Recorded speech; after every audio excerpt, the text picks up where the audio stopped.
Kusaini kwa MOU hii kuna maanisha dhamira kubwa sana ya wizara kupitia taasisi ya utafiti wa afya Zahari kuhakikisha tunatatua matatizo yetu ya msingi.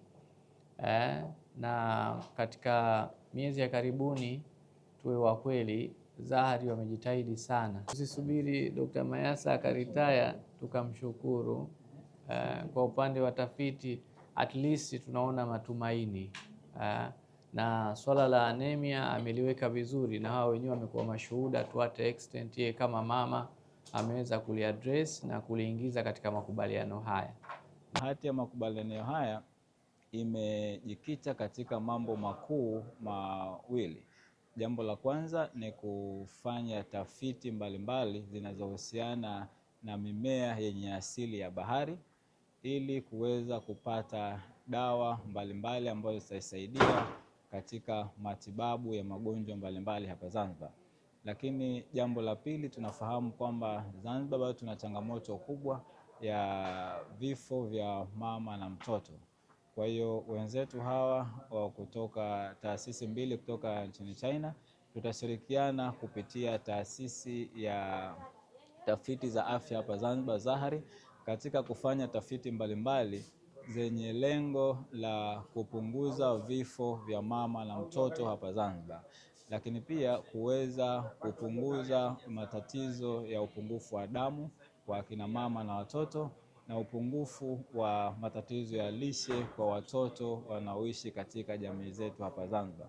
Kwa tafiti hizi zitatusaidia katika kujua sababu hasa ni nini, lakini pia kwa upande wa traditional medicine wa dawa za asili zitatusaidia katika kupata virutubisho mbalimbali ambavyo vitatumika kwa watoto hawa na mama wajawazito katika kupunguza zile sababu kuu za vifo vya mama na watoto, ikiwemo upungufu wa damu, lakini pamoja na matatizo ya lishe kwa mama wajawazito na watoto wakati wanapozaliwa. Kwa hiyo tunashukuru sana taasisi ya utafiti wa afya hapa Zanzibar Zahari na taasisi hizi mbili kutoka nchini China kwa kuleta mashirikiano na kusaini hati ya makubaliano hii ambayo inakwenda sasa kutusaidia kufanya tafiti mbalimbali ambazo zitasaidia katika kupunguza vifo vya mama na watoto, kupunguza upungufu wa damu, lakini pia kupunguza au kuondoa kabisa tatizo la lishe kwa watoto ambao linasababisha vifo vya watoto hapa Zanzibar. Lengo la mashirikiano haya ni kuweza kupata dawa ambazo zina msingi wa tiba za asili za Zanzibar na tukaziboresha kuziweka katika kiwango cha kimataifa. Dawa hizo zitaweza kuisaidia Zanzibar, Tanzania na dunia kwa ujumla katika kutibu na kuondoa shida na changamoto mbalimbali zinazohusiana na afya, na zaidi kutokana na vipaumbele vilivyonavyo katika Wizara ya Afya ya Zanzibar,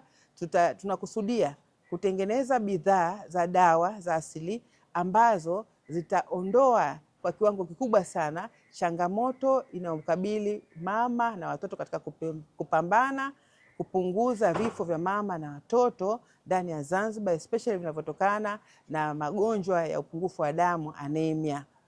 Kwa hiyo makubaliano hayo, baada ya kusaini, tunaanza kazi mara moja za tafiti hizo, na inshallah baada ya muda mfupi tunategemea kuwa na bidhaa nyingi ambazo zitasaidia katika kupambana na maradhi mbalimbali pamoja na kuboresha afya za mama na mtoto na kuokoa vifo vinavyotokana na changamoto mbalimbali za kiafya ndani ya mwili wa binadamu pamoja na upungufu wa damu, anemia. Asante.